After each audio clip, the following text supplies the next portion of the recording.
महालक्ष्मी व्रत कथा। एक समय महाराज युधिष्ठिर श्री कृष्ण भगवान से बोले, हे पुरुषोत्तम, नष्ट हुए अपने स्थान की पुनः प्राप्ति कराने वाले और पुत्र आयु सर्वेश्वर धर्म तथा मनोवांछित फल देने वाले किसी एक व्रत को मुझसे किए। श्री कृष्ण ने युधिष्ठिर से कहा, सतयुग में आज से जिस समय दैत्यराज वृत्रासुर ने देवताओं का स्वर्गलोक में प्रवेश किया था, उस समय इंद्र ने यही प्रश्न नारद से किया था। इंद्र से पूछे जाने पर नारद जी कहने लगे, हे इंद्र सुनो।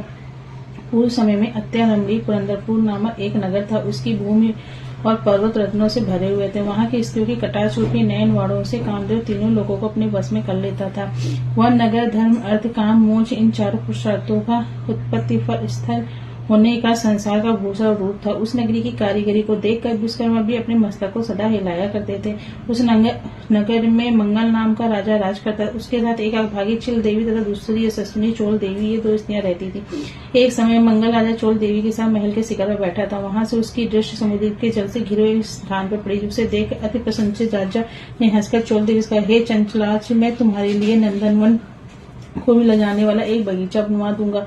राजा के वाक को सुनकर रानी का, हे कंत, ऐसा ही करिए। तदनुसार राजा ने उस स्थान पर एक बगीचा बनवा दिया। वह बाग थोड़े ही समय में अनेक वृक्ष, लता, फूलों और पक्षियों से संपन्न हो गया। एक समय उस उद्यान में एक आकाश स्पर्शी विकराल शरीर वाला मेघ तुल्य काला और रक्त वर्ण तथा चंचल नेत्रों से युक्त एक सूकर आ गया। वो अपनी डालों से सूर्य चंद्र को भी खींच सकता था। गर्जन में वो प्रलय काल के मेघ के समान था।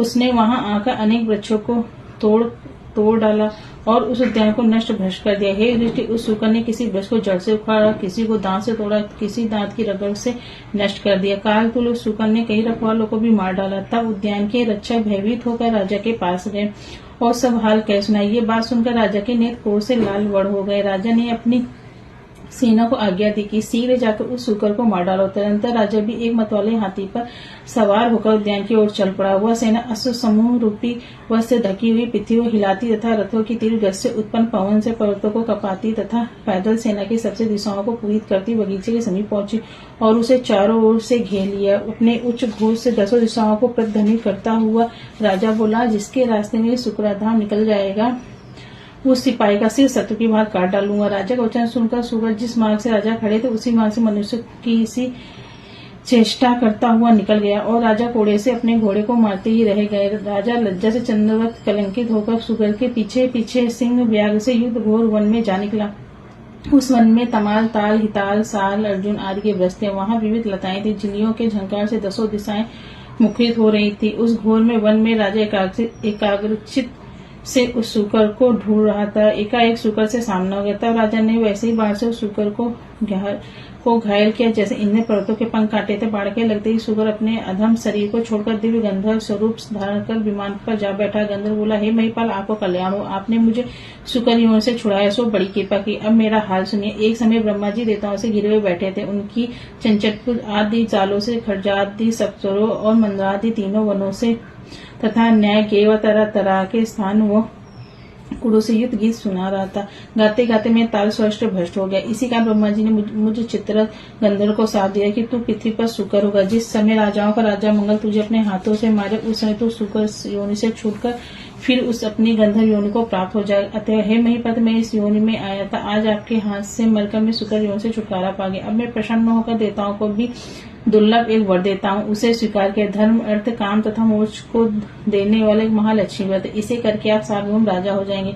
अब आप प्रसन्न होकर अपनी राजधानी को जाएंगे। नारद जी कहते हैं, चित्र गंधर्व राजा मंगल से ये कहकर शरद काल के मेघ की नाई अंतर ध्यान हो गया। राजा मंगल जो ही चलने को तैयार हुआ, त्यों ही बगल में संबल लिए हुए एक ब्राह्मण बालक को देखा। राजा ने मुस्कुराकर बालक से कहा, हे बड़े देव, दानव, गंधर्व, अच्छा इनमें से आप कौन हो? सच कहिए, ऐसे घोर जंगल में आप किस लिए आए? राजा के प्रिय वचन सुनकर अपने राजा को आशीर्वाद देते कहा, हे राजा, मेरा जन्म आप ही देश में हुआ। मैं आप ही के साथ साथ यहाँ आया हूँ। मेरे योग्य यदि कोई कार्य हो तो बताइए। राजा ने कहा, आज मैं आपको नूतन कहूंगा। हे बटु, अगर यहाँ कोई तालाब हो तो उसमें से मेरे लिए थोड़ा सा जल ले आइए। राजा के वचन सुनकर बट ने राजा को एक बरगद की छाया में बैठा दिया और स्वयं घोड़े पर सवार होकर 25 गढ़ों से कलरव सुनता हुआ आगे चल पड़ा। थोड़ी दूर आगे जाने पर उसे एक अति रमणीय तालाब दिखाई दिया। वह तालाब कमला का निवास स्थान रथांग से भूसी वनस्पतियों से युक्त होने के कारण नारायण के समान दिखता था।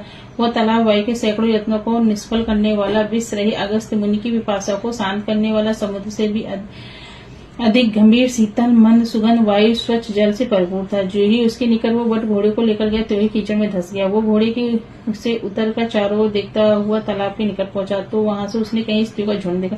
अनेक दिव्य वस्त्रों को धारण किए, दिव्य अलंकारों से युक्त होकर दिव्य स्त्रियां कथा कह रही थी। अनंतर वह उन स्त्रियों के पास जाकर अपना वृतांत बता दो कहने लगा, हे बहनी, बड़ी भक्ति से ये क्या कर रही है, इसकी क्या विधि है और इसके करने से क्या फल होता है, सो मुझे बतलाइए। दया भाव से प्रेरित होकर भट्ट के वचन सुन वे स्त्रियां कहने लगे, हे भट्ट, तुम एकाग्रचित होकर भट्ट के साथ सुनो। जो माया प्रकृति और शक्ति आदि नाम से इस त्रिलोक में प्रसिद्ध उन्हीं महालक्ष्मी का यह व्रत है। विप्र, इसकी विधि इस प्रकार है। इसका प्रारंभ भाद्रपद के शुक्ल पक्ष की अष्टमी से किया जाता है। उस दिन प्रातः काल उठकर 16 बार हाथ पांव और मुंह धोकर तंतुओं से बना तथा 16 ग्रंथ से युक्त एक डोरी बनाकर उसे चमेली के पुष्प, कपूर, चंदन, अगर इत्यादि सुगंधित पदार्थ से पूछकर महालक्ष्मी नमः इस महामंत्र से उसकी 16 ग्रंथियों को आमंत्रित करे और कहे, हे महालक्ष्मी, धन, दान, पृथ्वी, धर्म, कीर्ति, आयु, श्री, घोड़ा, हाथी और पुत्र आदि ये सब मुझे प्रदान करे। इस प्रकार प्रार्थना करके उस डोरे को दाहिने हाथ में बांधे और अक्षतों के साथ 16 धूप को पौधों को हाथ में सिर, हाथ तथा पैरों से मार्जन करे। भाद्रपद शुक्ल अष्टमी से अश्विन कृष्ण अष्टमी तक 16 दिन नित्य हाथ में अक्षत लेकर कथा सुने। 16वें दिन अश्विन कृष्ण अष्टमी को सायंकाल के समय जितेंद्र हुए स्नान, श्वेत वस्त्र पहनकर पूजा करके घर को जाएं। वहां पर पूर्व दिशा की ओर मुंह करके पवित्र आसन पर बैठ अष्टदल श्वेत कमल बनाए। कमल दल के किनारे नैराधिक शक्तियों को बनाए। कणिका में श्वेतांगी श्वेत वाली श्वेत पत्र मोतियों से रंग की कमलासना हास युक्त कमल मुख वाली सरचंद के तुल कांतिमयी चतुर्भुजा दोनों हाथों में कमल या वह दानी व दानी दोनों ओर से हाथियों के सुंदरों से जल से सींची जाती हुई अटल छत्रयुक्त महालक्ष्मी का ध्यान करता हुआ कपूर, अगर और चंदन से महालक्ष्मी मूर्ति बनाए। उनका आह्वान करके, हे महालक्ष्मी, विष्णु स्थान से तुम यहाँ हो। हे देवी, आप ही से की नियमित मैंने ये खोजोपचार पूजन की सभी जुटाई है। हे विप्रवृत्ति, 16 दिन पूर्ण होने पर किसी विधि से उद्यापन सो भी हम सुनाते हैं। सुरण के संग से युक्त गौ तथा सुरण आदि की किसी विद्वान और वेदपाठी ब्राह्मण को दान दे। तदंतर था शक्ति सुरण देने से यह व्रत पूर्ण होता है और ब्राह्मणों को अन्य वस्त्र आदि का भी दान देना चाहिए। इस प्रकार विधि विधान बताकर भी स्त्रियां बोली, हे सब व्रतों में उत्तम ये व्रत हमने तुमसे कहा, इसके करने से मनोवांछित फल प्राप्त हो जाता है। हे विप्र, तुम इस उत्तम व्रत को करो और अपने राजा से भी कराओ। यदि कोई अन्य श्रद्धावान व्यक्ति मिल जाए तो उससे भी व्रत कराओ। हाँ, नास्तिक ये व्रत कभी न कहना। स्त्रियों का वचन सुनकर